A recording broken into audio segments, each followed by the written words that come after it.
Assalamualaikum warahmatullahi wabarakatuh. Alhamdulillahirabbil alamin wassalatu wassalamu ala asyrafil anbiya'i wal mursalin sayyidina Muhammadin wa ala alihi wa sahbihi ajma'in. Allahumma zidna ilman warzuqna fahman. Allahumma 'allimna ma yanfa'una wanfa'na bima 'allamtana. Allahumma 'allimna ma yanfa'una wanfa'na bima 'allamtana. Allahumma 'allimna ma yanfa'una wanfa'na bima 'allamtana. Amin.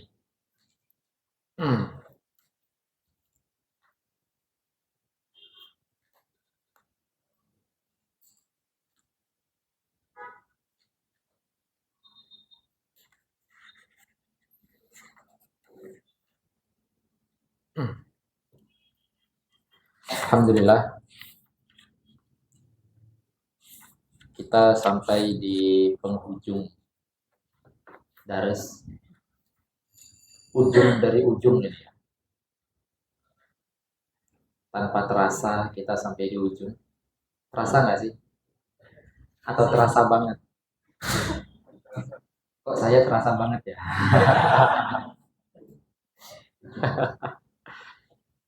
Alhamdulillah kita diberikan kesehatan. Alhamdulillah ala nikmatil iman dan Islam. Sepanjang Ramadan kita masih diberikan rezeki tetap beriman, tetap Islam, dan yang paling kita syukuri juga alhamdulillah ala nikmatil istiqomah. Karena istiqomah itu berat. Istiqomah itu berat. Sampai sebagian ulama itu mengatakan karomah paling besar pada wali itu adalah istiqomah. Gitu. Sampai kan masyhur tuh al istiqomah khairun min alfil karomah. Itu masyhur. Mahfudzat itu. Istiqomah itu luar biasa. Nah, alhamdulillah kita diberikan istiqomah untuk tetap melanjutkan kalimatul haq dengan tetap meniti wasilah-wasilah yang udah disusun sedemikian rupa oleh para ulama. Yang terutamanya itu adalah di dalam ilmu alat, ya, ilmu-ilmu yang kita pelajari. Dan tanpa terasa dalam tanda kutip ya, tanpa terasa walaupun wakilnya terasa banget atau apa, urusan lain. Itu kan majas saja itu, ya. Tanpa terasa kita sampai di penghujung. Kita hari ini tinggal menghabiskan isti'arah. Maka isti'arah tinggal menghabiskan kinayah dan isti'arah juga. Yang dimana sejatinya ini koridor pembahasan kemarin atau masuk dalam koridor pembahasan sebelumnya. Isti'arah itu panjang karena isti'arah itu banyak perintilannya, istilah gitu. Dia itu banyak banget perintilannya.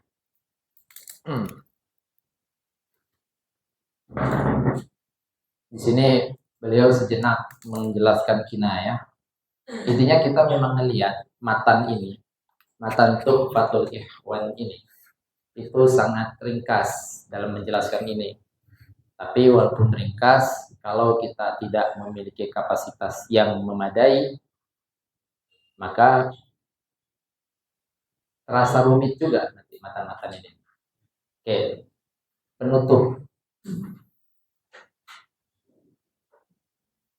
Ini adalah penutup. Penutupnya itu dijelaskan tentang asal muasal daripada isti'arah itu adalah gini.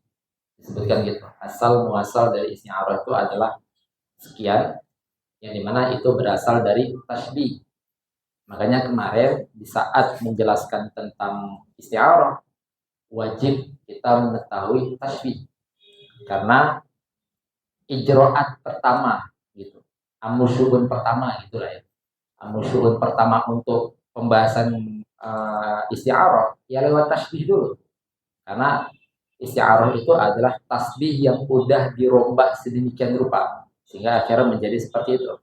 Walaupun nanti kita jelaskan atau itu udah dari pertemuan sebelumnya udah selalu tanbih bahwasanya saat tasbih itu menjadi isti'arah dia nggak dikatakan tasbih lagi. Walaupun tadinya isti'arah itu adalah salah satu arkannya tasbih. Jelas ya? Kan isti'arah itu adalah musyabbah bih yang disebut saja. Kan gitu kita. Kenapa kalau kita pasang pengertian seperti itu? Karena ijroatnya itu adalah melalui tasbih tadinya. Tapi saat dia udah menjadi isti'arah, maka itu udah bukan tasbih lagi. Jelas ya? Kenapa kok bisa bukan tasbih lagi? Karena kalau di dalam tasbih maknanya tadi masih tahqiqi, sedangkan kalau udah di isti'arah maknanya udah ta'wili. Jelas? Gitu. Tapi tetap pintunya itu adalah pintu tasbih. Makanya itu biar ngerti gitu ya. Maksudnya kita menjelaskan hal-hal gini tuh wajib banget kita merangkai. Begitu juga misalnya kita habis belajar mantik, belajar nahwu, kita ngerangkai di mana andil mantik di situ. Setelah itu belajar sorof, di mana andil mantik dan nahwu di situ. Setelah itu belajar balaghah, kita rangkai. Dan juga nggak cuma merangkai ilmu-ilmu sebelumnya, tetapi juga merangkai apa yang ada di dalam balaghah itu sendiri. Seperti ini, ilmu bayan. Ilmu bayan itu adalah satu kesatuan yang ikat semua, gitu. Makanya itu perlu banget dirangkai. Sehingga apabila selesai dirangkai, maka kita akan melihat, oh ternyata memang saling berketerikatan. Mungkin dahulu kita udah paham isti'arah gimana, tasbih gimana, kinayah gimana. Tapi bisa jadi pemahaman yang dulu itu sebatas isti'arah pembahasan sendiri, tasbih sendiri, kinayah sendiri, yang dimana nggak ada ikatannya. Seperti itu. Baru sekarang yang paling penting itu adalah merangkai semua itu. Seperti itu. Nah, merangkai itulah yang minimal harus kita miliki sebelum kita sampaikan ilmu itu ke orang. Dalam artian, kita harus memiliki taswir. Jadi nanti ada perbedaan antara gini, antara yang dinamakan dengan tasawur sama taswir sama al-istidlal. Gitu. Ini ada bedanya. Nah, ini nanti dikatakan marhalah mengetahui sebatas ini itu adalah marhalahnya tadi. Seperti itu. Cuman sebatas, oh saya udah belajar nahwu, saya tahu di nahwu itu ada pembahasan mansub, ada pembahasan marfu, ada pembahasan fa'il, dan seterusnya. Itu berarti sebatas mengetahui tasawurnya saja. Tetapi tentang rangkaian antara satu ini dan yang lainnya, merangkai itu. Berarti kita katakan seakan-akan kita ngelihat ilmu ini di dalam denah yang kita udah tahu posisi-posisinya. Oh, letak nahwu di sini dan sorof di sini. Oh, letak pembahasan itu di sini dan ini di sini. Itu namanya merangkai. Jelas ya? Nah, itu minimal didapati di sini. Itu namanya adalah kita sudah bisa mentaswirkan. Itu, bisa mentaswirkan. Nah, ini adalah marhalah yang dilalui oleh orang-orang mutawassitin, yaitu seorang yang disifati dengan tawassut, mutawassit. Gitu. Baru kalau udah sampai mengetahui istidlalnya, udah bisa berhujjah dari semua yang dimunculkan, kenapa harus ini, kenapa enggak ini, kenapa ada ini, kenapa, dan seterusnya. Dalam artian dia tahu dalil, tahu hujjah dari suatu ilmu, maka itulah min sya'annya muntahi. Seperti itu. Makanya di pertemuan sebelumnya saya mentanbih bahwasanya mutawassit, mubtadi, muntahi itu bukan sifat kitab sama sekali. Itu adalah sifatnya talib, sifatnya pembelajar. Seperti itu. Nah, maka jangan heran misalnya banyak kalam masyayikh kita mengatakan minimal kalau kita mau mengajarkan ilmu-ilmu yang mubtadi itu udah menyelesaikan mutawassit. Sampai kalau Syekh Fauzi itu memberikan, Syekh Fauzi Konati ya, memberikan kitabnya, dikatakan minimal kalau mempelajari jurmiyah walaupun matan, mau bagus, mau rangkaiannya, dia udah selesai fatrun nada, minimal. Disebutkan agar tahu, karena kalau misalnya kita hanya sebatas udah pernah belajar, nanti kita akan mendapati bedanya. Orang yang udah pernah belajar jurmiyah, lalu mengajarkan jurmiyah, sama orang yang udah selesai alfiyah, lalu mengajarkan jurmiyah, itu akan terasa sekali bedanya. Dalam artian dia tahu rangkaian itu. Tapi kalau orang yang baru belajar jurmiyah, mengajarkan jurmiyah, dia hanya sebatas tahu tasawur. Begitu juga misalnya orang yang baru belajar sulam atau isaguti, lalu mengajarkan sulam, dengan orang yang udah selesai tahdib atau syamsiyah lalu mengajarkan sulam, itu nanti akan beda banget. Dalam artian dia itu sudah mengetahui ikatan semuanya, rangkaiannya. Nah, makanya para masyayikh itu selalu mengatakan bahwasanya kalau mau mengajar kitab-kitab ibtidah itu minimal selesai di dalam tawasnya untuk bagus gitu ya, untuk bagus. Tapi kalau untuk dalam ranah mengembangkan pemaparan, memperkuat pemahaman, itu memang harus diajarkan. Walaupun kita baru selesai muqtadi sekalipun. Itu bagus. Oke. Maka itu, dalam artian gini yang saya sampaikan. Ini adalah satu ikatan yang erat semua. Pembahasan majas. Makanya kan dimulai dari pembahasan hakikat dan majas. Dimulai dari hakikat dan majas. Itu erat semua itu nanti itu. Erat banget. Yang dimana, oh ternyata kinayah lahir dari ini. Oh ternyata isti'arah dari ini. Oh ternyata antara satu hakikat bisa diserupakan dengan hakikat yang lain. Penyerupaan antara satu hakikat dengan hakikat yang lain itu tasbih. Seperti itu. Ternyata tasbih itu ada rukun. Ternyata gitu. Berarti kan dalam artian ini semua terikat. Ini semua adalah satu kesatuan yang rapi.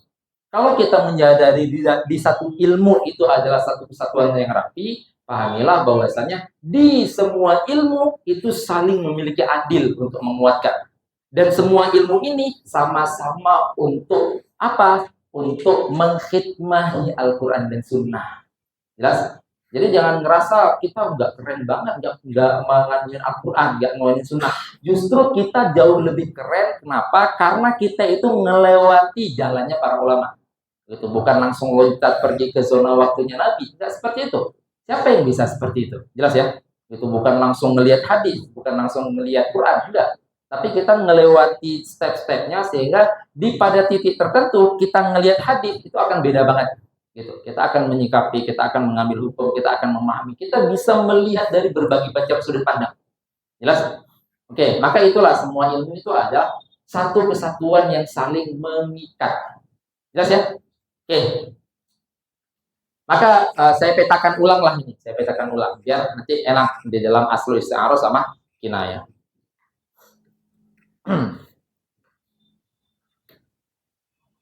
Ini nggak perlu ditulis. Nggak perlu difoto. Itu tadi saya hanya mentandihkan. Berarti kita petakan ulang. Yang dimana ada lafaz. Ada lafaz. Lafaz ini ada yang mudhu, ada yang ghair mudhu, mudhu ada yang mustamal. Di sini nih permulaan perjalanan ini. Lafaz mudhu yang mustamal. Berarti kalau kita turunkan al-lafzu al-mudhu al-mustamal. Nah, ini nih awal mula perjalanan. Berarti kan ini ngikat banget dengan pembahasan dalalah yang ada di dalam mantik. Yang di dalam mantik itu kita membahas lafaz, ada mudhu, ada ghair mudhu. Maudhu ada mustamal, ada ghair mustamal. Mustamal ada mufrad, ada murakkab. Mufrad ada kulli, ada juz'i. Kulli ada 5. Kan seperti itu. Nah, di sini kita turunnya di sini aja dulu. Lafaz, maudhu, mustamal. Kalau misalnya kita buat bahasa lainnya. Kalau misalnya dia istimalnya ini, berarti maudhu dan istimalnya itu ila al maudhu lahu tahqiqiyan. Nah, kalau istimalnya itu ila maudhu lahu tahqiqiyan, maka dinamakan dengan hakiki, hakikoh bahasa seperti itu. Oke. Kalau istimalnya itu ila maudhu lahu tahqiqiyan, maka hakikoh. Tapi kalau misalnya istimalnya itu ila ghair al maudhu lahu tahqiqiyan. Ini perlu banget nih dipasang ghair maudhu lahu tahqiqiyan atau ila maudhu lahu takwiliyan. Jelas nggak maksud dua ini? Kita nanti kenapa perlu banget dipasang ini? Karena memang perihal apakah majas itu maudhu atau enggak itu memang khilaf. Tetapi kita mengatakan majas tetap maudhu, walaupun maudhunya itu adalah maudhu ta'wili. Oke. Nah, maka ada dua kemungkinan nih. Ada dua kemungkinan yang di sini. Berarti bahasanya apa? Ila ghairil maudhu lahu tahqiqiyan atau ilal maudhu lahu ta'wiliyan. Kalau ini memang ilal maudhu lahu tahqiqiyan. Kan seperti itu kan? Kalau ini. Maka kalau hakikoh ini maka dilihat nanti. Ada terjadi musyab tasbih atau enggak? Berarti ada kejadian tasbih atau tidak? Seperti itu ya. Berarti kalau misalnya antara satu hakikat diserupakan dengan hakikat yang lain, maka itu dinamakan dengan tasbih. Itu berarti penyerupaan gitu aja. Imma tasbih, imma la. Yang la ya biasa-biasa aja. Jaa Zaidun itu kan beneran artinya. Itu nggak ada tasbih-tasbihnya. Sedang tidak menyerupakan satu hakikat dengan hakikat yang lain. Jelas ya? Oke. Terus kalau di sini ila ghairil mawdu' lahu tahqiqiyan atau ilal mawdu' lahu ta'wiliyan, maka kalau di sini itu nanti ada kedua, ada dua. Lihat alaqahnya. Karena kenapa? Karena wajib ada alaqah. Jelas ya? Nah, kalau misalnya alaqahnya kan ini pemetaannya. Dengan lafaz yang kita ubah ya. Kenapa lafaznya diubah? Karena udah ada maklumat yang baru daripada yang awal kemarin. Waktu di awal kan kita hanya mengatakan lafaz, imah hakikat, imah la, yang la, alaqahnya musyabahah, maka ini enggak. Kalau ini kan kita tambah karena udah ada maklumat yang baru di kita. Oke, lihat nih. Kalau misalnya alaqatuhu, alaqatuhu. Nah, kalau alaqatuhu musyabah aula. Nah, kalau musyabahah maka dinamakan dengan isti'arah. Ini masih ifratnya. Kalau misalnya la, maka dinamakan dengan al-majaz. Seperti itu, al-majaz. Oke, ini simpelnya, gini aja nih. Kita pahami simpelnya. Karena nanti di sini ada dikatakan majaz itu imma di dalam ifrat, imma tidak, kan gitu kan? Karena majaz di situ ada beberapa nanti. Ya udah, kalau misalnya majaz murakkab maka dikatakan majaz murakkab. Kalau majaz imma fil isnad, imma, nah ini nanti kan di sini. Berarti posisinya imma dia itu di dalam fil isnad atau fil kalimah yang ini dikatakan dengan mufrad atau fil murakkab. Oke. Alaqatu musyabah. Oh, sebelum ini kita ke sini dulu nih, sebelum ke bawah ini. Yaitu ila ghairi mawdi anau, kembali kepada qarinahnya. Kalau misalnya qarinahnya mani'ah, qarinatuhu,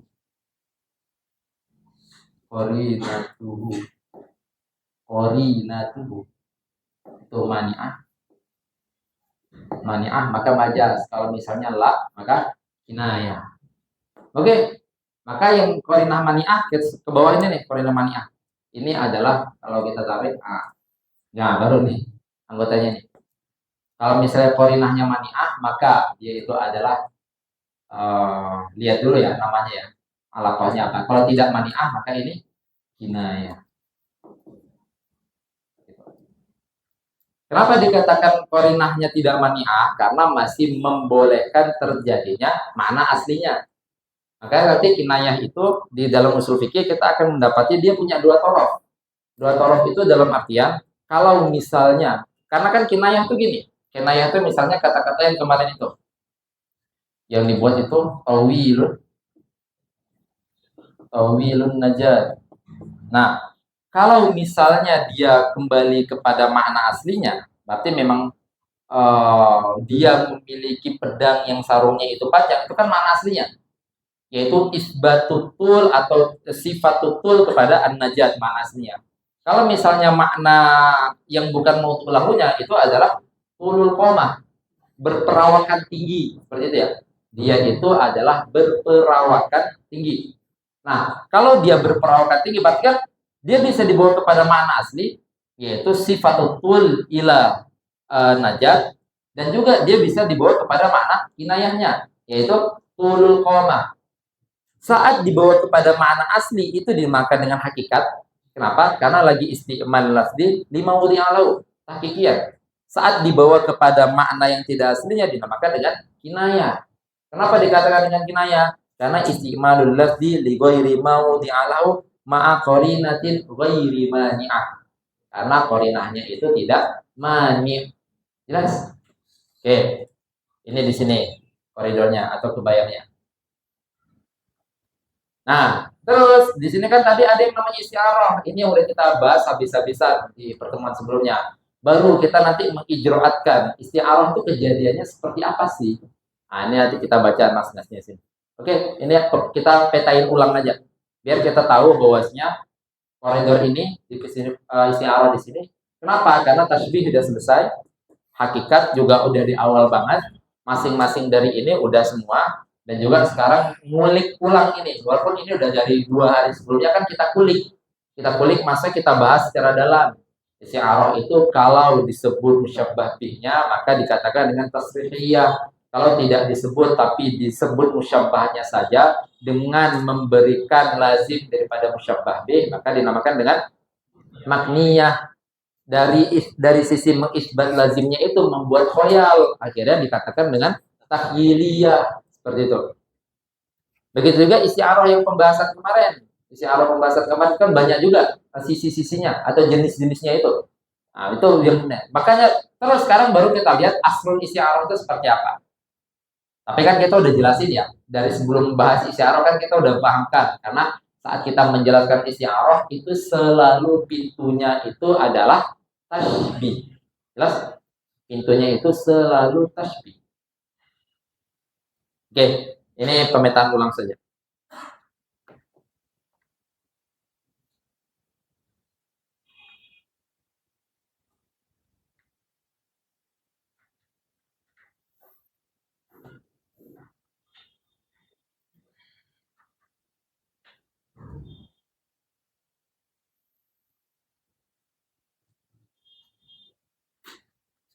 Ya. Pintunya tasbih maksudnya punya alat.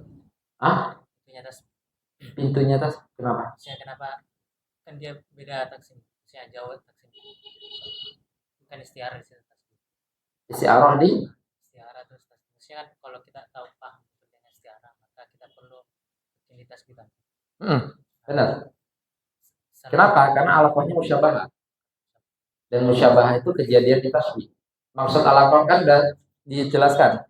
Maksud alaqah musyabahah itu adalah makna maudhu lahu tahqiqiyannya dan takwiliannya itu bisa tasbih. Jelas ya? Gitu. Saat maknanya itu kedua makna takwili sama tahqiqinya bisa ditasbih, itu berarti menghasilkan alaqah musyabahah. Kalau dia menghasilkan alaqah musyabahah, maka menghasilkan apa? Istiarah. Berarti kan pintu untuk memahami istiarah itu adalah tasbih. Karena tadinya itu bisa kita ijroatkan sebagai tasbih. Walaupun di saat dia udah menjadi istiarah, maka tidak dinamakan lagi dengan tasbih. Karena di saat tasbih, masing-masing arkannya itu maknanya hakiki semua. Wadaknya itu wadak tahkiki semua. Maka tidak dinamakan lagi dengan tasbih. Jelas ya? Tolong hapus semuanya. Fatil ngapain? Oh, pindah ke sini. Kirain mau hapus sobat tulis. Ayo deh, ayo deh.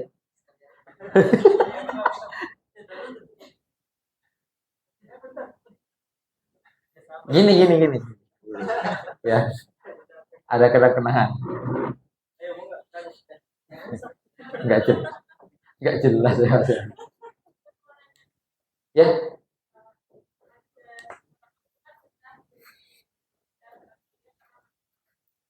Apa?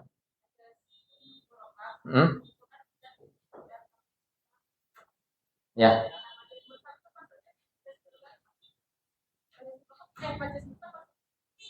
Majas mursal itu seperti majas murokab yang ada di ini, yang ada di majas murokab. Maksudnya majas mursal itu kan kalimah, bukan murokab. Makanya saya kan mentambi banget tentang waktu dikatakan kalimah, dia kan mencakup isim fi'il huruf. Jelas gak, Din? Tetapi nanti yang bikin bingung kan di sisi fi'ilnya. Di sisi fi'ilnya itu kan bikin bingung. Loh, bukannya fi'il itu murokab ya? Kita memahami fi'il murokab karena dia udah punya fa'il. Fi'il yang masih jomblo tidak memiliki fa'il itu mufrad. Jelas gak? Itu intinya paham gitu aja dulu. Nanti di dalam wadah baru nggak. Karena pintunya itu di dalam wadah. Kita memahami fi'il yang masih sendiri. Fi'il yang murokab, misalnya gini ya. Kata-kata, saya kasih satu huruf aja nih. Ini apa bacanya? Ti. Ini murokab. Kalau dianggap sebagai fi'il amar. Apa maksudnya kalau dianggap sebagai fi'il amar? Kalau dianggap sebagai fi'il amar yang sudah memiliki fa'il. Fa'ilnya apa? Anta. Jelas ya? Makanya contoh ini di Sabuti kan saya jelasin ini qi. Kayak itu qi itu termasuk murokab. Kayak itu qi. Dia itu termasuk murokab. Makanya waktu dicontohkan apa yang enggak masuk murokab qi tapi tanda diberikan tanbih yaitu qi yang sebagai ah yang kalau dia nggak jadi murokab qi yang sebagai nama orang. Kan itu yang ditanbih. Qi alaman. Kenapa kok wajib banget dipasang qi alaman? Karena kalau dia nggak nama orang, dia fiil amar, maka dia adalah murokab. Gitu. Di situ kita belum nyentuh ranah tentang fiil yang masih kekosongan fa'il. Seperti itu, fiil yang masih kekosongan fa'il. Dan fiil yang masih kekosongan fa'il itu terjadinya seringnya di dalam ini aja. Kalau di sini berarti waqo. Ini nih.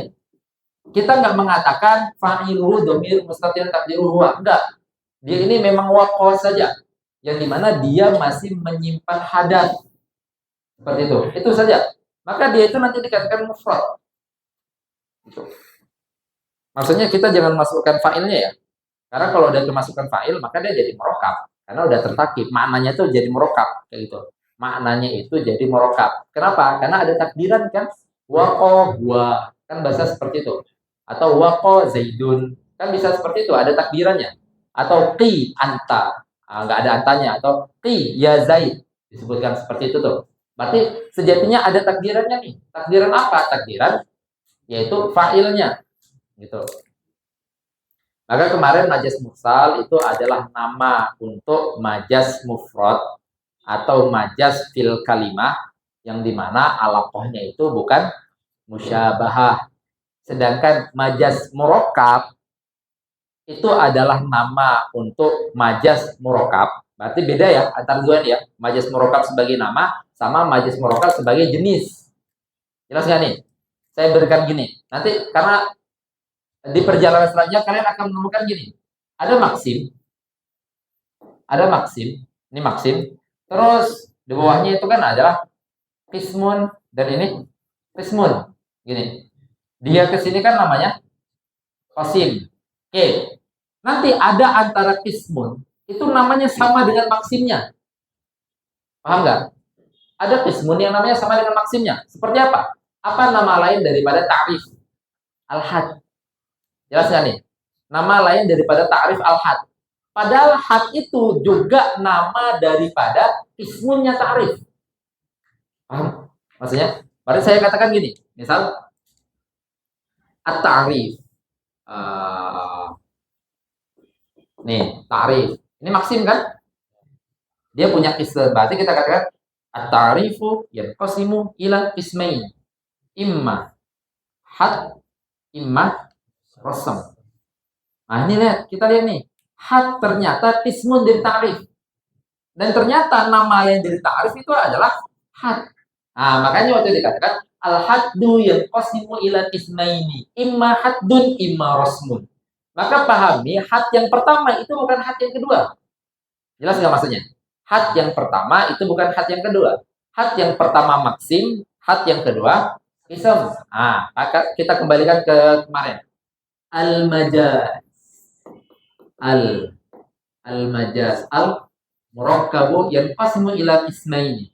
Imma majaz murakkab, namanya majaz murakkab juga.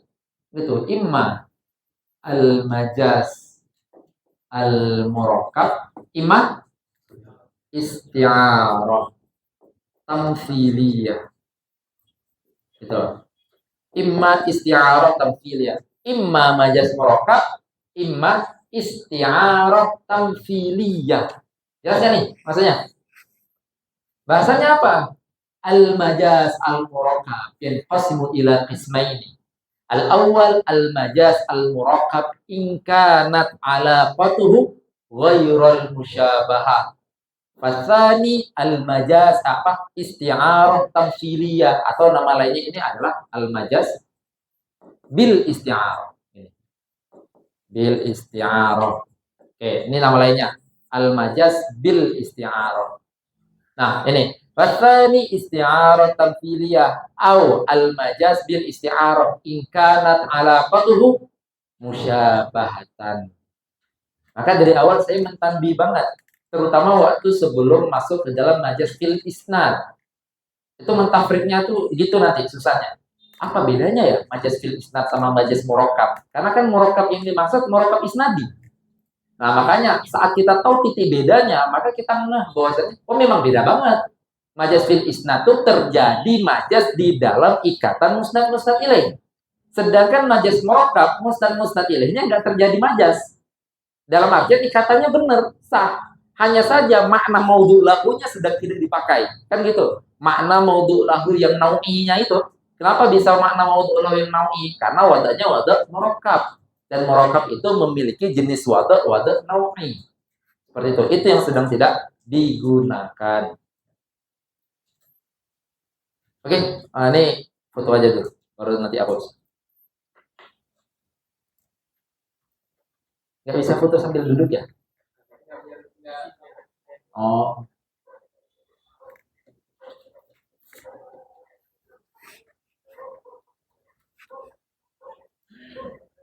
Udah Fatin? Nanya lagi beli apa? Lupa.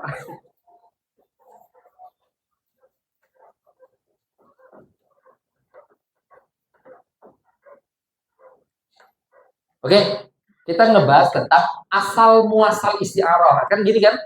Makanya belum mengatakan aslul isti'arati at-tashbih. Asal muasal isti'arah. Maka kita kupas, tetapi dalam rangka memang melihat asal muasal ya. Kalau kemarin kan kita dari tasbih menuju isti'arah, sekarang dari isti'arah ke tasbih. Kebalikannya. Maka kita kupas. Dia mengatakan apa? Al isti'arah. Nih. Asluha gini. Asluha at-tashbih. Al-isti'arah asluha at-tashbih. Gitu. Isti'arah asalnya adalah tashbih. Gimana maksudnya? Maka kayak kemarin kalau ada kata-kata ra'aitu zaidan ra'aitu asadan fil hammam. Nah, maka kita lihat ini isti'arah. Ini adalah isti'arah. Ini kan isti'arah nih. Kita nggak melihat ya isti'arah tasrih atau apa al ini isti'arah. Nah, kenapa kita katakan isti'arah? Karena ada lafaz yang dipakai, yang digunakan, tetapi mengalihkan makna maudhu lahunya kepada takwil. Yang ternyata makna maudhu lahu takwil ini merupakan musyabbah daripada makna maudhu lahu yang tahqiq. Dalam artian makna maudhu lahu yang takwil dan tahqiq itu sedang ditasbih. Jelas? Maka asalnya kata-kata ini, bahkan maksudnya si Asad ini kan adalah ar-rajul syuja'. Oke, ar-rajul syuja'. Ar-rajul syuja'. Ada syuja'. Terus ra'aitu asadan fil hammam. Nah, aslinya adalah misal yang dimaksud di sini adalah Zaid. Maka Zaid adalah maudhu, ini adalah maudhu lahu.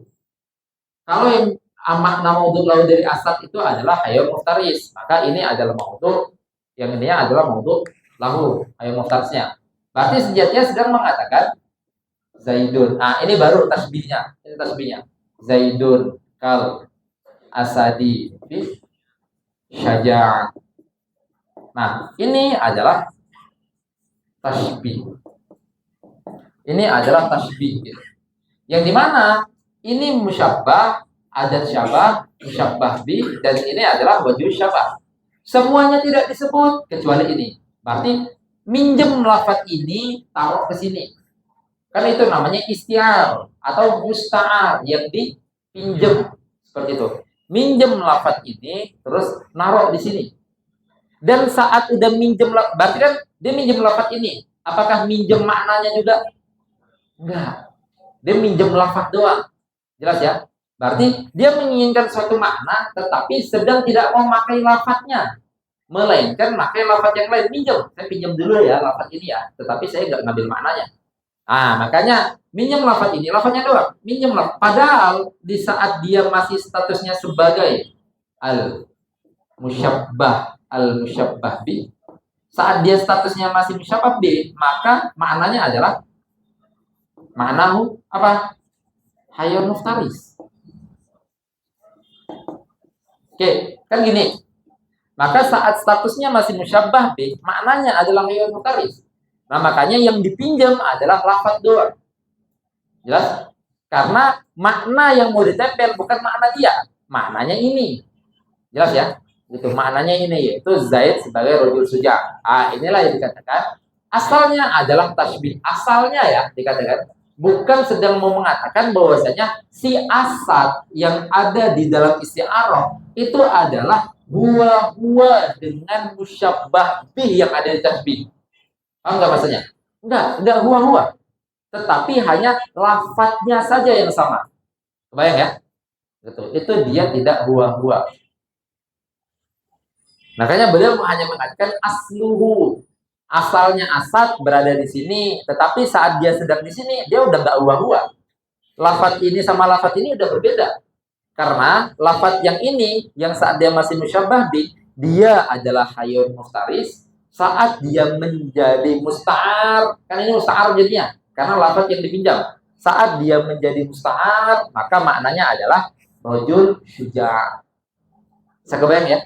Oke. Maka kita lihat aslul isti'arati. Maka asal daripada isti'arah itu adalah at-tashbih.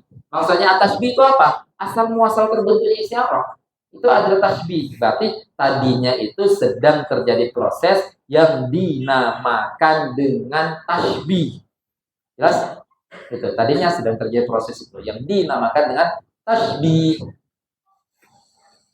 Li'annahu ay li'anna tasbih, kembali kepada ini ke belakangnya, karena nanti kita bertanya misalnya asal isyarah tasbih.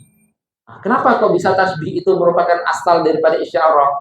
Karena tasbih apabila ada yang dihapus dari tasbih, idza hudzifa minhu ma 'adal musyabbah bi, berarti kan semua, karena kan ada 4 yang dikecualikan cuma 1. Berarti apabila dihapus semua, nih asalnya gini, Zaidun kal asad fi syaja'ah, dihapus Zaid, dihapus kaf, dihapus fi syaja'ah, dihapus. Itu yang dikatakan hudzifa minat tasbih, li'anna tasbih idza hudzifa minat tasbih kecuali musyabbah bi sara isti'aratan. Maka jadilah isti'arah kalau lafaz ini yang digunakan.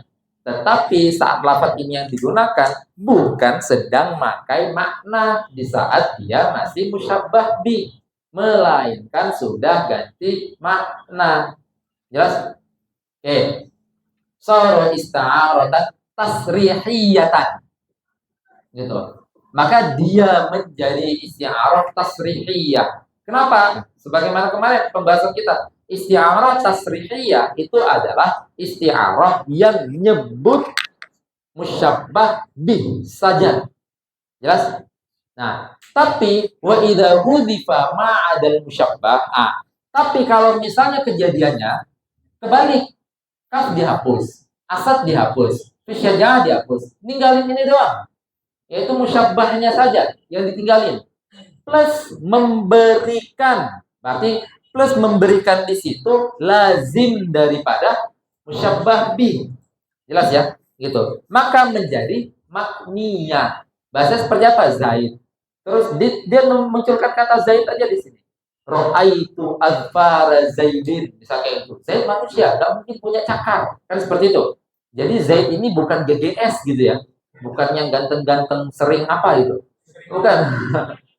Tapi dia manusia, nggak mungkin punya cakar. Bahasa seperti itu. Sehingga akhirnya membuat kita khoyal. Jadi nggak mungkin ini yang dimaksud itu. Oke. Berarti memunculkan lazim daripada lafaz asab.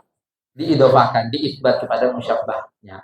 Nah, wa idza hudzifa ma'adal musyabbah, kalau misalnya dihapus kecuali musyabbah, sara isti'aratan bil kinayah, atau nama lainnya adalah isti'arah makniyah. Maka juga kalau dikatakan sara isti'aratan makniyatan, maka langsung melazimi sara isti'arah tahyiliyah. Jelas ya? Karena antara isti'arah makniyah dan tahyiliyah mulazamah. Berarti setiap soro isti'aratan makniyatan fasoro takhiriyatan. Begitu juga wakadal akas. Alamat taqaddam. Sebagaimana yang sudah dijelaskan di pertemuan sebelumnya. Ini biasa kata-kata ini, kata-kata seperti ini. Ada alamat taqaddama kan gitu kan. Sama kata-kata biasa ima alama dzukira, alama dzakara atau alama taqaddama dikruhu seperti itu. Atau alama sayati. Karena ada bahasa seperti itu kan. Bagaimana akan dijelaskan, bagaimana yang udah pernah dijelaskan.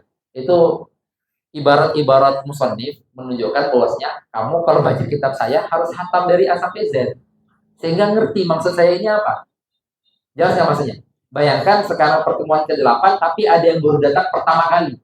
Sehingga waktu dikatakan alamat taqaddama, apa ini alamat taqaddama? Kan gitu. Atau misalnya orang di pertemuan pertama ada kata-kata alamat sayati. Terus pertemuan kedua sampai hari ini nggak datang lagi. Ya udah. Jadi udah nggak ada tahu lagi alamat sayati, nggak tahu lagi maudhu lahu daripada alamat sayati itu apa. Kan gitu. Seperti ini, nggak tahu lagi maudhu lahu daripada alamat taqaddama itu apa. Gitu. Itu adalah kesan daripada musannif untuk menuntut kita kalau belajar itu dari A sampai Z. Jangan dipotong-potong. Itu masih dipotong-potong gara-gara ditahdid gitu kan. Terus pas ditahdid ada alamat taqaddama. Cari belakang kok nggak ada yang bagian tahdid ya? Ya iyalah bagian mahdhufnya. Yang alamat taqaddama itu di bagian mahdhufnya atau di bagian malghinya. Itu kan menyakitkan hati musannif namanya itu. Betul. Oke. Nah, ini fokusnya. Wala yusamma hina idzin tasbihan. Idzinnya ini menyimpan makna apa? Tanwin iwat anil jumlahnya nih. Menyimpan makna idza kana qad sara isti'aratan. Itu kan. Hina itu maksudnya adalah id sara isti'aratan, kan gitu. Di saat udah menjadi isti'arah, maka tadi kita hanya mengatakan asal dari isti'arah tasbih, asal dari kata-kata asal ini tasbih di sini. Tapi saat dia udah pindah ke sini, maka dia udah bukan yang tadi. Itu berarti dia yang sekarang udah bukan dia yang kemarin, atau udah bukan dia yang dulu. Gitu. Udah keren dia nih, maknanya udah makin nendang ini. Kalau di sini kan belum nendang banget. Zahid kal asad adi. Tapi ro'aitul asad udah nendang banget nih maknanya nih. Udah makin oke lah gitu. Oke, maka saat dia udah di sini ya wala yusamma hina idzin berarti hina sara isti'aratan atau kita katakan hina sara at-tashbihu isti'aratan fala yusamma tashbihan. Maka dia tidak dikatakan tasbih lagi. Sehingga akhirnya kita tidak menamakan dia sebagai musyabbah bih lagi. Jelas ya? Kita tidak menamakan dia sebagai musyabbah bih lagi satu dari sini. Nah nih yang disebut wala yusamma hina idzin tasbihan id mabnal isti'arati ala tanah. Bahasanya seperti itu. Karena bahasa gini ya. Ini kan asal muasalnya sini. Berarti kita katakan aja asad yang lafaz musta'ar kampung halamannya itu adalah tasbih. Berarti kita katakan aja ini satu kesatuan ini dikatakan dengan isti'arah gitu. Si ini gara-gara dia sedang di kota gitu yang bernama isti'arah, maka dia dinamakan al-musta'ar. Kan gitu kan? Padahal dulunya waktu masih di kampung halamannya asal muasalnya ini kampung halamannya tasbih. Dia bernama musyabbah bihan ini. Dia bernama musyabbah. Tapi saat dia udah di sini, dia melupakan segala kejadian di dalam kampung halamannya. Makanya bahasanya apa? Bangunan isti'arah saat dia udah nyampai di kota, kan gitu kan istilahnya, sampai di bangunan isti'arah, lalu status dia menjadi musta'ar, dia udah lupa dengan kampungnya dulu, yaitu tasbih. Maka dikatakan apa? Tanasi tasbih. Tanasi itu memang udah nggak ingat lagi dengan yang dahulunya, udah dilupakan sebelumnya. Kenapa kok bisa udah dilupakan? Karena makna dia udah beda di sini. Tadi maknanya adalah hayal muftaris, pindah ke sini jadi beda. Nah, itu yang dinamakan dengan tanasi tasbih. Makanya kita nggak mengatakan dia adalah tasbih. Nah, di sini nih. Kalau kita tidak mengatakan dia adalah tasbih, maka kita juga tidak mengatakan dia adalah musyabbah bi. Jelas ya? Hanya saja kita mengatakan, tapi dulu asal muasal dia itu kampung halaman tasbih. Nah, gitu aja. Ya udah, itu kan dahulu. Dia sekarang udah jadi musa'ar. Lupakan masa lalunya. Kan gitu kan? Oke. Ini mabnal isti'arah ala tanasit tashbih. Oke, saya kasih waktu 2 menitan. Baru kita lanjut al-kinayah.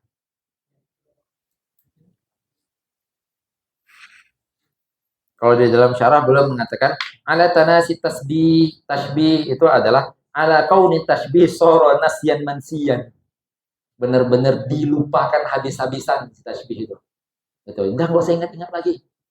Misalnya lagi reunian gitu kan, lafat Zaid reunian, lafat kaf reunian, kamu musyabbah bih ya? Oh enggak, saya musta'an. Kan gitu. Siapa itu musyabbah bih? Oh yang maknanya ayo muftaris ya malis, kata gitu kan. Saya maknanya adalah rojul suja, enggak kenal kita. Kan gitu. Itu analogi ya, jangan ngebayang emang bisa ya asat reunian sama saja ngapain coba.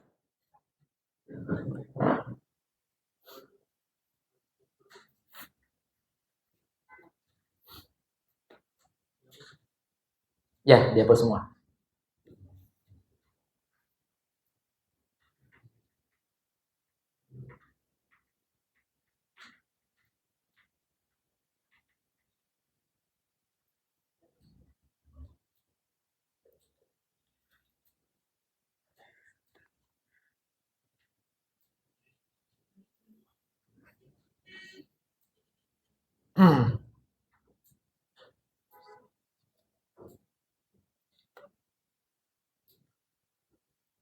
Ya,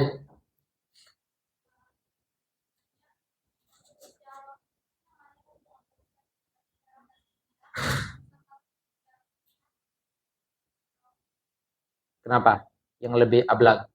Yang maknanya itu lebih ablag, lebih ngena daripada yang tasrihiyah.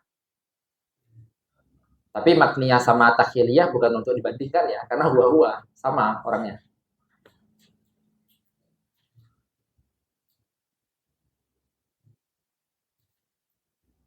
Bukan untuk dibandingkan, maksudnya misal ada seorang bocil main, terus dia katakan, wih hebatan mana, bapakmu atau anak kakekmu? Paham nggak maksudnya?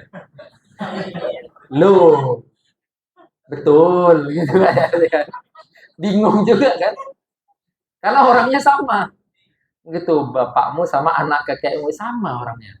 Nggak ada ditanya hebat-hebatan. Nah itu maksudnya gitu, karena sama.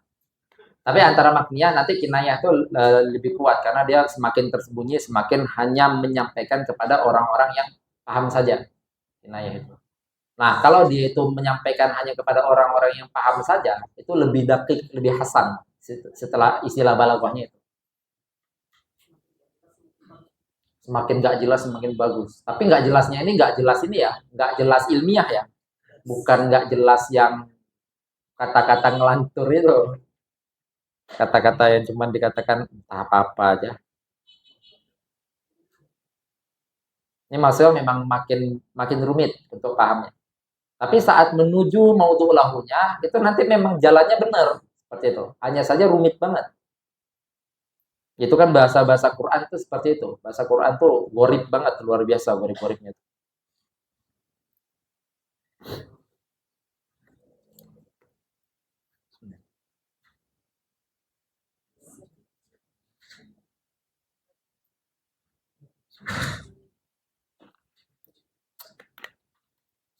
Ya. Bedanya yang bait yang kemarin bait tasbih bait sama qorib itu.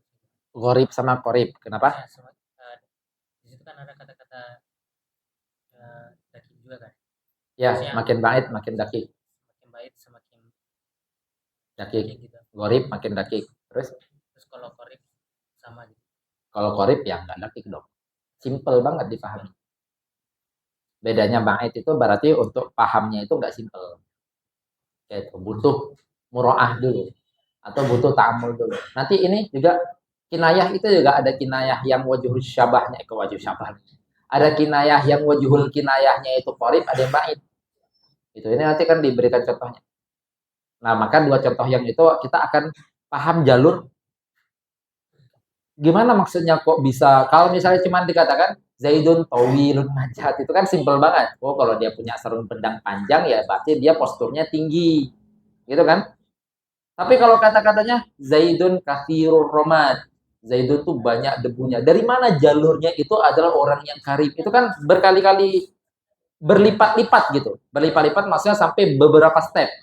Sehingga akhirnya kita menentukan, oh ternyata lazim maknanya itu adalah karim atau kiram seperti itu. Atau mahzulul fasil, itu nanti juga kita sebutkan. Di mana kok bisa dia itu mahzulul fasil? Kok bisa Zaidun itu yang anak untanya kurus? Kan baik banget tuh. Dari mana kita memahami kelaziman-kelaziman itu? Ternyata kalau anak untanya kurus, maka gini, maka gini, maka gini. Ya, ujungnya adalah berarti dia itu mulia. Kan gitu. Kalau cuma sekedar yang sarung pedangnya panjang, ya udah langsung aja, maka postur tubuhnya tinggi. Gitu kan? Simple. Itu nanti dikatakan dengan qarib. Qaribun muktadzilun yang disebut kemarin itu namanya. Sedangkan kalau misalnya butuh jauh berkali-kali lipat kelaziman yang dibuat, maka dinamakan dengan bait gharib. Oke, kita masuk di dalam kinayah. Kita masuk ke dalam pembahasan al-kinayah. Maka kinayah kita lihat maknanya. Di sini ya. Saya tulis di sini garis-garis ini nanti penjelasannya di sini. Lihat al-kinayah fahuwa lafdun. Kalau dikatakan lafdun urida bihi bihadzal lafdun, ini adalah diksi daripada istimal. Kenapa? Karena istimal itu adalah itlaq lafaz wa iradatul makna. Maka kalau dikatakan lafdun urida bihi, itu berarti lafdun musta'mal maksudnya. Jelas ya? Oke. Lafdun urida bihi. Kenapa? Karena lafaz maksudnya lafdun urida bihadil lafdin itu adalah lafaz yang saat lafaz diitlaqkan irodah maknanya adalah lazimu maknahu. Seperti itu. Lafaz yang saat diitlakan itu maksudnya adalah dilepaskan. Dilepaskan itu berarti diucapkan. Saat lafaz diucapkan, maka yang diirodahkan di dalam lafaz ini adalah lazim makna, bukan makna. Jelas ya? Lazim makna bukan makna. Seperti yang kemarin yaitu tawilun najat. Nah, tawilun najat. Makna aslinya itu adalah sifatun. Berarti kan gini kejadian aslinya nih. Sifatul tul atul lin lin najat. Nih, makna aslinya kan ini. Yaitu penyifatan sifat panjang kepada sarung pedang najat. Makna aslinya. Tapi saat suatu sarung pedang disifati panjang, maka melazimi si pemilik sarung pedangnya itu juga tinggi. Maka ini adalah kelazimannya. Jelas ya? Melazimi ulul qomah. Qomah itu maksudnya adalah keperawakan. Jadi saat misalnya dia punya pedang dan sarungnya itu panjang, itu melazimi bahwasanya si pemilik sarung pedangnya ini juga berkeperawakan tinggi. Jelas? Maka kita katakan ini adalah malzum. Ini adalah lazim. Nanti khilaf ya. Bahasa ini nih khilafnya nanti ini. Karena nanti ada sebagian ulama mengatakan, salah satunya Imam Sakaki. Beliau mengatakan bahwasanya kebalik ini mazmumnya, ini lazimnya. Karena orang yang tinggi posturnya, yang melazimi, dia memiliki pedang yang panjang, kan gitu. Bukan dia pedang panjang melazimi tinggi postur. Seperti itu kan? Itu nanti intinya khilaf. Cuman saya berikan aja, jangan heran. Misalnya, kalian nanti melihat kitab atau melihat syarah, ada yang mengatakan, urida bihi malzum ma'nahu. Seperti itu. Menginginkan malzum ma'na. Bukan lazim, tapi malzum. Jelas ya? Maksudnya apa? Tapi di sini kita pakai kaul yang mengatakan ini malzum, ini lazim. Sehingga kalau kejadiannya ini, maka melazimi makna ini. Kan gitu. Sehingga kalau disebutkan lafaz ini, harusnya bermakna ini, maka ini adalah maudhu. Al-lafzu. Ini adalah al-lafzu al-maudhu. Nih. Nah, seharusnya makna wat'an tahqiqiannya ini. Berarti ini adalah maudhu. Lahu tahqiqi. Kan gitu. Ini harusnya makna maudhu lahu tahqiqiannya ini. Tetapi makna maudhu tahqiqiannya memiliki kelaziman. Jelas? Dia itu memiliki kelaziman. Apa kelazimannya? Yaitu tulul qomah. Makna daripada tulul qomah, tinggi keperawakannya. Nah, berarti kalau hubungannya lazim malzum nanti juga dikatakan sebagai sejatinya nanti dikatakan sebagai majas juga, karena majas itu nanti ada juga itlaqul malzum wa urada bihi al-lazim. Seperti itu. Ada yang alaqahnya itu adalah alaqah luzumiyah. Majas juga seperti itu, luzumiyah. Karena disebutkan semua alaqah itu adalah luzumiyah, salah satu kelaziman. Karena ingat, di dalam balaghah luzum yang dimaksud itu adalah luzum fil kharij. Maksudnya luzum fil kharij itu adalah luzum adi. Bukan luzum fil akli, beda dengan mantik. Di mantik itu kita ngebahas luzum pusingnya luar biasa, karena wajib luzum fil akli. Sampai dikatakan luzum itu ada bayin, ada ghairul bayin, bayin ada bima'nal am, bima'nal akhos, yang ghairul bayin ada bima'nal am, bima'nal akhos. Semuanya itu wajib yang akli. Sedangkan kalau di sini enggak mestinya akli. Yang Yang kharij itu boleh. Yang kharij itu maksudnya adalah yang adi. Nah, majas itu juga sejatinya lazim maknanya. Kenapa maksudnya lazim maknanya? Jadi saat ada wada' tahqiqi dengan wada' ta'wili, itu nanti disebutkan juga wada' ta'wili itu merupakan lazim daripada wada' tahqiqi.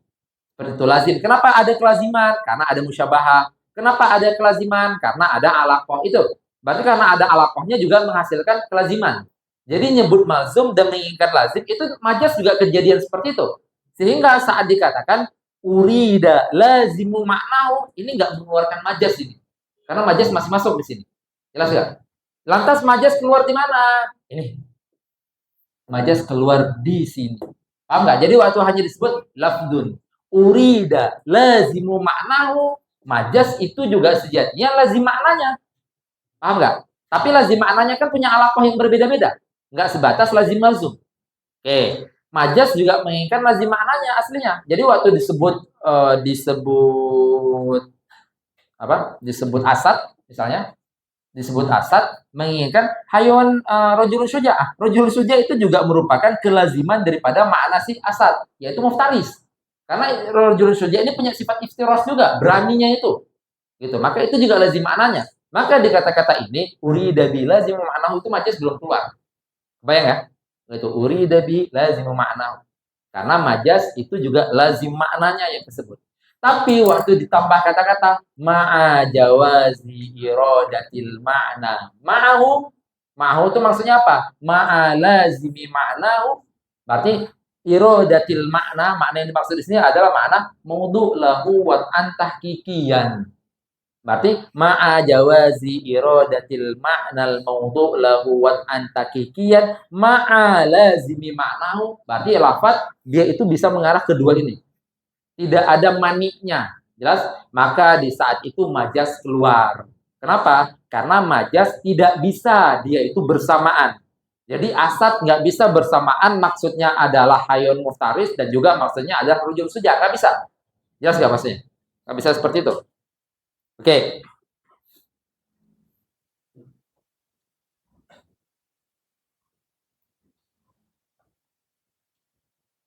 Itu tadi tentang sebenarnya saya jelasin. Nanti terakhir baru yang di bawah. Berarti tadi ya, kinayah itu adalah lafdzu urida lazimu ma'nahu. Sehingga waktu dikatakan urida lazimu ma'nahu itu mengeluarkan hakikat. Karena kalau hakikat udah pasti bukan lazim ma'nahu. Karena kalau hakikat itu pastinya adalah maknanya. Makna maudhu lahu wa antahqiqiyan, itu hakikat. Sedangkan kalau kinayah enggak. Tetapi di kata-kata urida bihi lazimu ma'nahu itu belum mengeluarkan majas. Karena majas masih ikutan masuk. Ma'a jawazi iradatil ma'na. Maksud iradatil ma'na itu apa? Iradatil ma'na al-mawdu'i lahu wa antahqiqiyan. Ma'ahu ay ma'a dzalikal lazim. Ay ma'a dzalikal lazimul ma'na. Ma'a lazimi ma'na. Ya udah seperti tadi itu. Tawilun najat, memiliki makna ini, memiliki makna ini malzum, ini lazim. Nah, saat disebut tawilun najat bisa kita bayangkan dua-duanya. Itu dalam artian dia bisa dibawa kepada makna tulul qomah juga. Bisa dibawa kepada makna tawilun najat. Maksudnya sifatul lin najat, bisa dibawa kepada makna itu. Karena kenapa kok bisa dibawa kepada kedua-duanya? Karena kedua-duanya itu tidak ada maniknya. Tidak ada penghalangnya. Seperti itu ya. Itu tidak ada penghalangnya. Nah, dari itulah keluar majas. Karena majas itu tidak bisa masuk, dia tidak bisa bersamaan. Tidak boleh iradatul ma'na hakiki. Karena kenapa? Nggak bisa. Karena ada qarinah mani'ah. Seperti itu, ada qarinah mani'ah. Fahiyah, ianya itu kembali ke kinayah. Maka nanti berarti gini, berarti antara majas dan kinayah itu punya sisi perbedaan dan juga punya sisi kesamaan. Kan gitu kan? Kalau perbedaannya apa? Perbedaannya itu adalah karena kalau majas korinahnya mani'ah, kalau di dalam kinayah korinahnya ghairu mani'ah.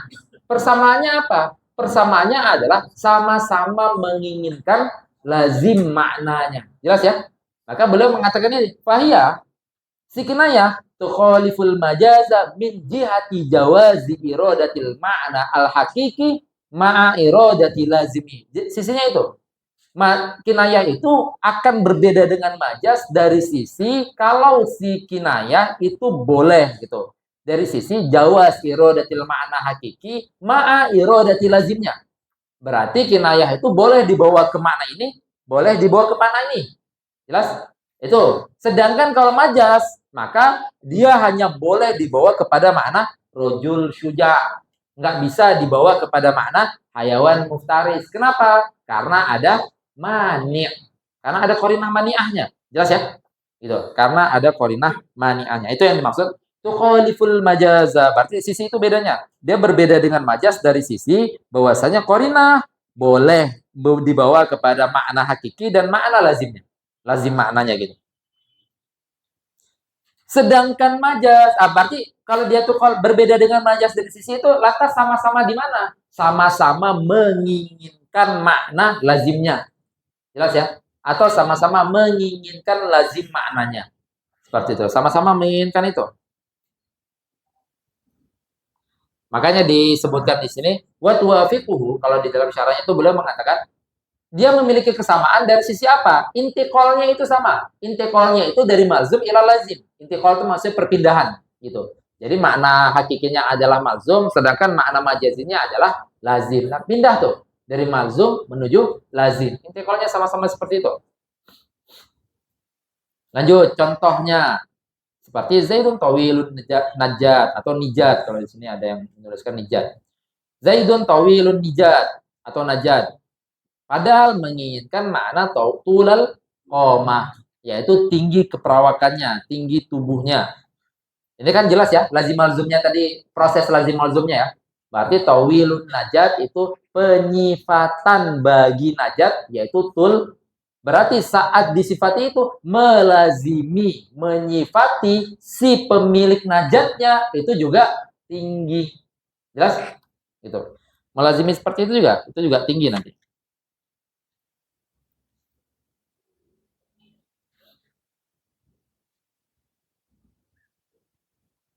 Oke.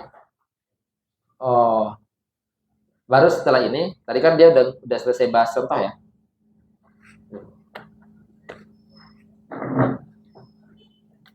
Ini hanya contoh ya, contoh. Tapi sejatinya di balik contoh ini ada sir yang mau boleh sampaikan. Apa? Tawilun najat, turidu tulal qamah. Wa zaidun mahzulul fasil. Mahzulnya artinya kurus ya. Lemas gitu. Ya, kurus krempeng. Fasil itu anak unta. Berarti Zaidun itu yang anak untanya kurus. Kan baik banget ya. Gimana maksudnya anak untanya kurus? Atau Zaidun kathiro romat. Zaid debunya rame. Atau banyak berdebu gitu aja deh. Zaid itu berdebu. Itu bukan karena dia kuli ya. berarti kuli si Zaid ini. Itu makna hakiki berarti. Atau Zaid itu yang anak untanya kurus. Oh, berarti nggak pernah dikasih makan sama Zaid ini. Makna hakiki juga. Atau memang, oh berarti memang dia punya anak unta yang kurus. Oke. Jadi gini. Kan kemarin kita di dalam isti'arah, di dalam tasbih, itu kan saat membahas tentang wajhus syabah atau wajhut tasbih, itu kan ada sisi qarib. Kalau dia langsung dipahami simpel, hanya satu ikatan saja, ada sisi ba'id. Kalau harus paham sisi jauhnya. Makanya kan kemarin kita beri itu saat mentasbihkan antara tenggelamnya matahari sama tenggelamnya orang yang dia kagumi. Gitu. Ini bukan tenggelam ya, nyemplung ke air. Itu indahnya luar biasa seperti itu. Oke. Begitu juga di sini. Di sini nanti ada kan kinayah. Berarti proses antara al-malzumnya sini aja. Proses dari malzumnya menuju lazimnya itu imma cetak itu dekat. Itu imma dekat itu berarti sekali lihat langsung paham. Seperti itu. Kalau dikatakan kayak tadi nih. Yang Zaidu tawilun aja ini kan langsung kita paham, oh berarti Zaid tinggi nih. Kenapa? Karena sarung pedangnya aja tinggi. Sarung pedangnya aja panjang, berarti keperawakan dia tinggi. Seperti itu kan cepet pahamnya, karena langsung melazimi satu hal doang. Nah, itu nanti jalur atau alur dari malzum menuju lazim itu ima cepat. Cepat itu berarti ima gampang diketahui, ima baik. Maksudnya dari jihah apa ini melazimi ini? Kita akan mikir dulu. Oh karena ini, oh karena ini, oh karena ini. Baru akhirnya terjadi yang dimaksudkan lazimnya. Berarti lazimnya itu terjadi berkali-kali. Jelas ya? Kalau ini terjadinya sekali saja.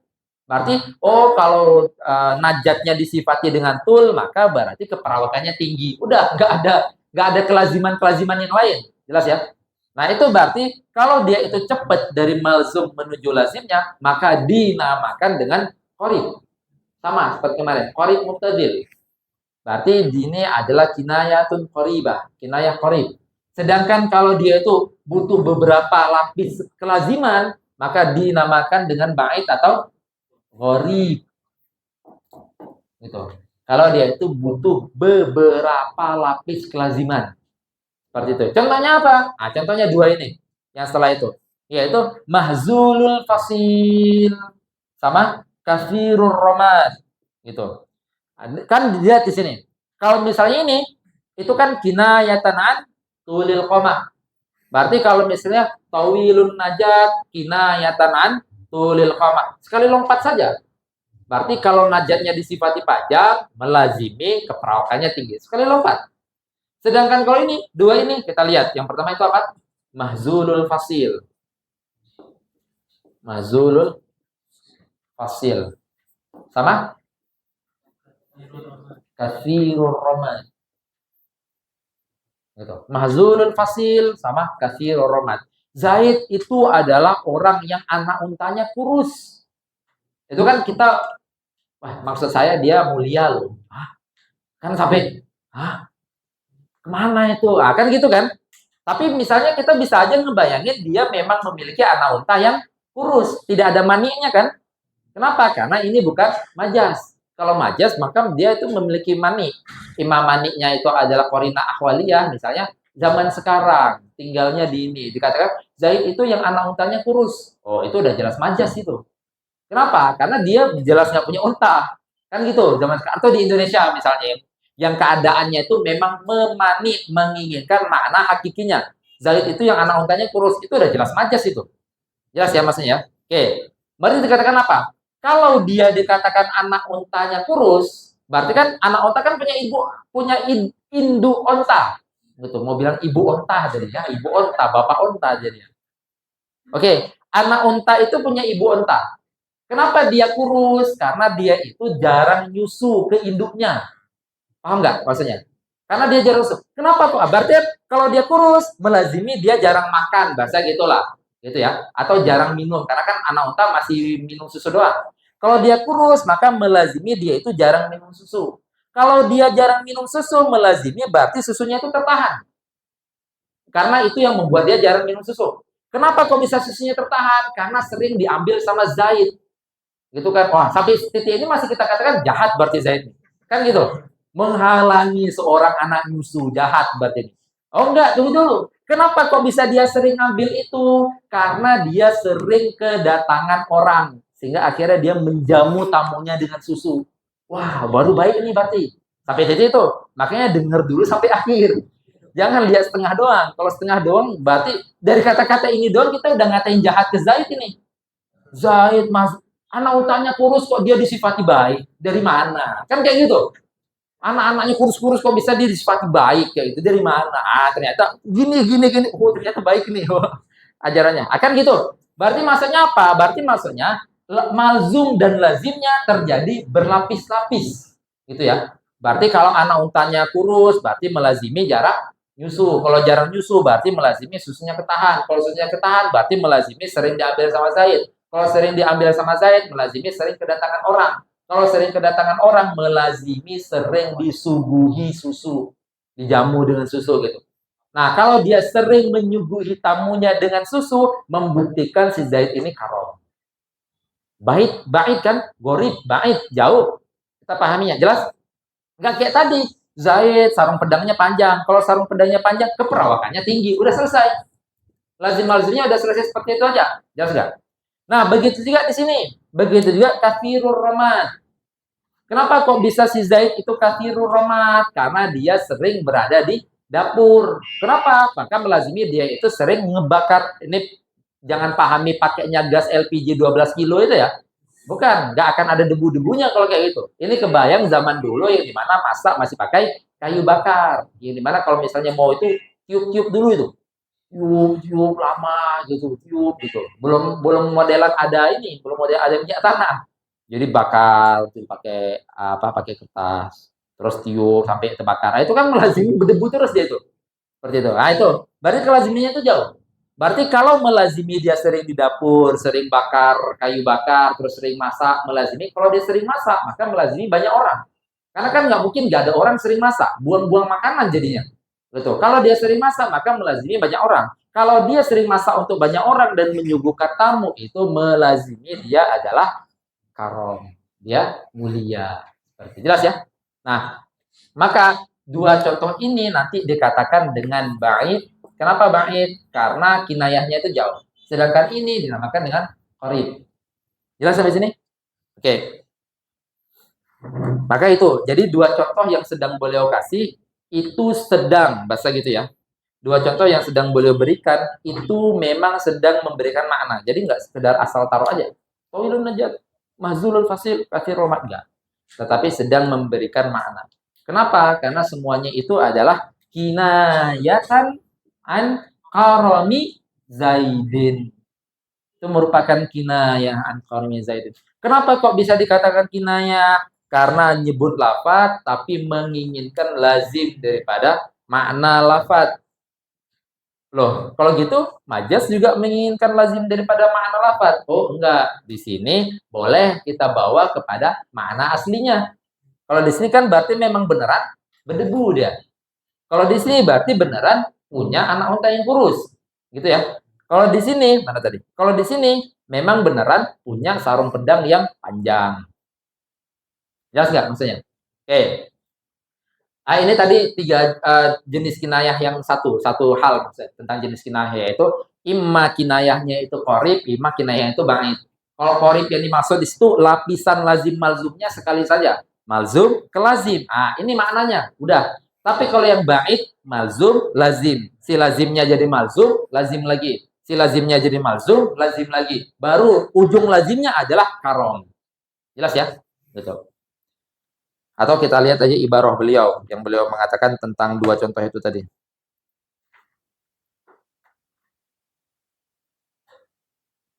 Mana tadi?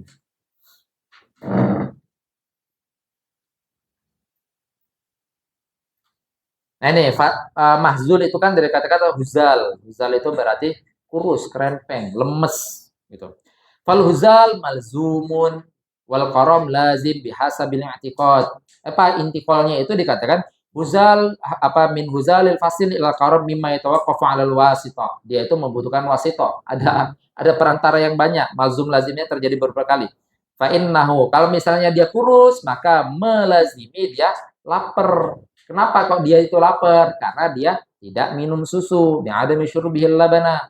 Wa minhu ila kathrati hal. Kenapa kok bisa dia itu tidak minum susu? Karena sering banget diambil sama pemiliknya, gitu. Atau susu ibunya tuh sering banget diambil sama pemiliknya. Wa minha sehingga akhirnya kenapa kok bisa sering diambil? Karena sering dikonsumsi.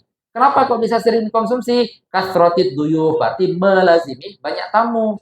Maka kalau misalnya dia itu melazimi banyak tamu, melazimi kemuliaannya si Zaid. Karena dia melazimi, dia sering menjamu tamu. Seperti itu.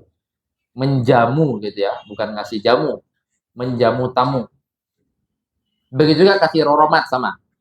Berarti kasih romat yang terkait ila ihraqil hatab tahtal qidar. Berarti dia itu membakar apa ya, bakar panci lah.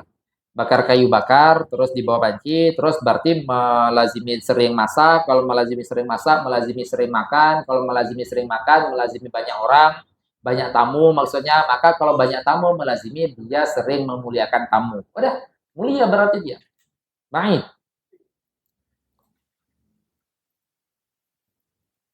Baru yang terakhir, jenis kinayah yang terakhir itu adalah dia nggak mengkinayahkan pemilik, tetapi dia tidak mengkinayahkan langsung si lafat yang sedang dikinayahkan. Maksudnya kalau di sini kan Zaid tawilun najat, berarti kan memang lagi mengkinayahkan Zaid. Nah, di sini nanti sedang tidak mengkinayahkan Zaid, sedang mengkinayahkan sesuatu yang dimiliki Zaid. Kalau misalnya si Zaid memiliki sesuatu yang sifatnya itu baik, maka si pemiliknya jauh lebih baik dong. Itu min babil aula. Jelas ya? Ini kinayah yang lebih kuat nanti jadi. Karena dia nggak mengatakan si Zaid ini orangnya baik. Oh enggak. Dia mengatakan bahwasanya si Zaid ini yang kebaikan dan ini semua itu dimiliki oleh barangnya. Seperti itu. Nah, kalau barangnya aja memiliki kebaikan yang sebegitu luar biasa, sepemiliknya min babil aula memiliki kebaikan yang lebih. Jelas nggak maksudnya? Berarti dia itu mengisbat kepada nisbah. Nah ini yang contohnya yang tadi. Maka diberikan di sini syairnya. Innas samahata. Samahata itu berarti orang yang tasamuhnya tinggi, orang yang berlapang dada seperti samaha, orang yang memiliki toleransi tinggi. Innas samahata wal muru'ata wan nada. Gitu. Nada itu pemurah ya, karena nada itu kan artinya adalah ini terjadi istiarah juga apa jadi sini-sini. Maksudnya pemurah, muruah ya murah, memiliki murah yang bagus. Murah itu apa ya bahasa kita ya? Wibawa, gitu. Wibawa yang luar biasa. Kalau cowok itu berarti oh, lelaki banget lah, seperti itu kan. Murahnya tinggi. Gitu. Jadi nggak tulang lunak dia. Itu kan berarti menghilangkan muruah itu. Nggak bikin joget TikTok, itu kan menghilangkan muruah. Itu menghilangkan kejantanan bahasa seperti itu. Innas sama hatawal muru atawan nada. Dia itu toleransinya luar biasa. Dia itu murahnya luar biasa dan juga dia pemurahnya luar biasa. Tetapi sifat-sifat ini tidak disifati kepada ini Ibnul Hasyrat, tetapi disifati kepada barang yang dimiliki oleh Ibnul Hasyrat. Kalau disifati kepada barang yang dimiliki, maka si pemiliknya min babil aula memiliki sifat itu. Jelas ya?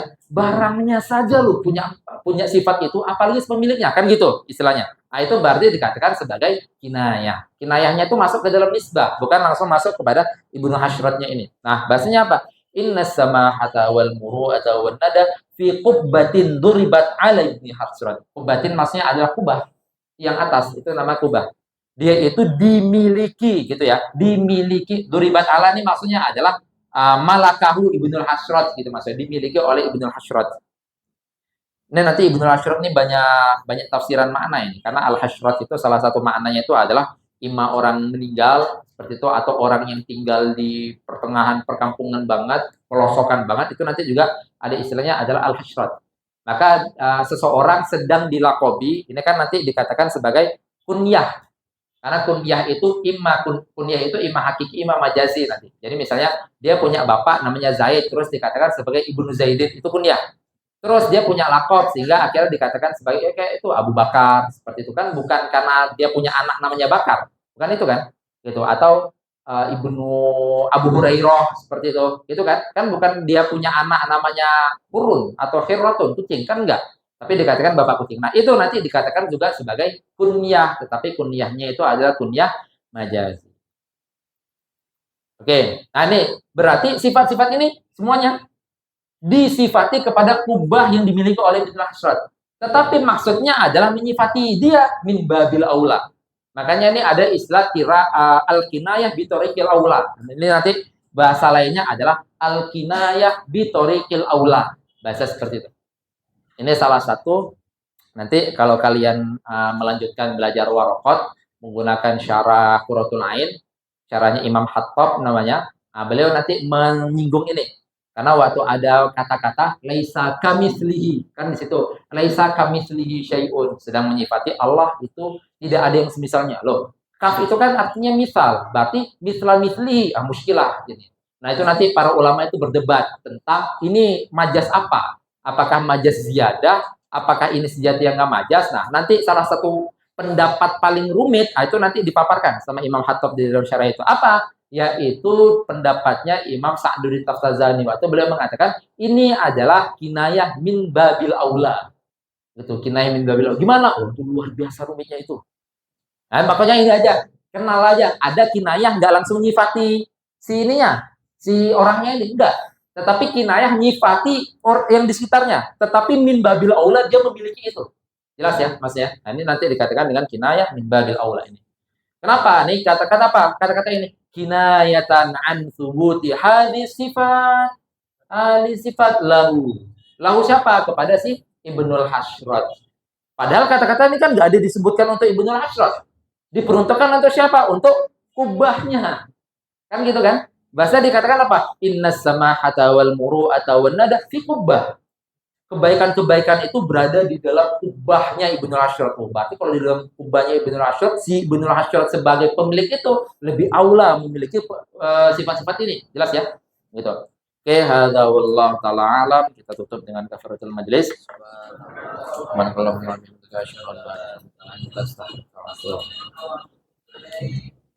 Allahumma shalli afdhalas shalatin ala Qatika Sayyidina Muhammadin wa ala alihi wa sahbihi wa sallim ala ma'lumatika wa midada kalimatika kullama zakaraka zakiruna wa qafala.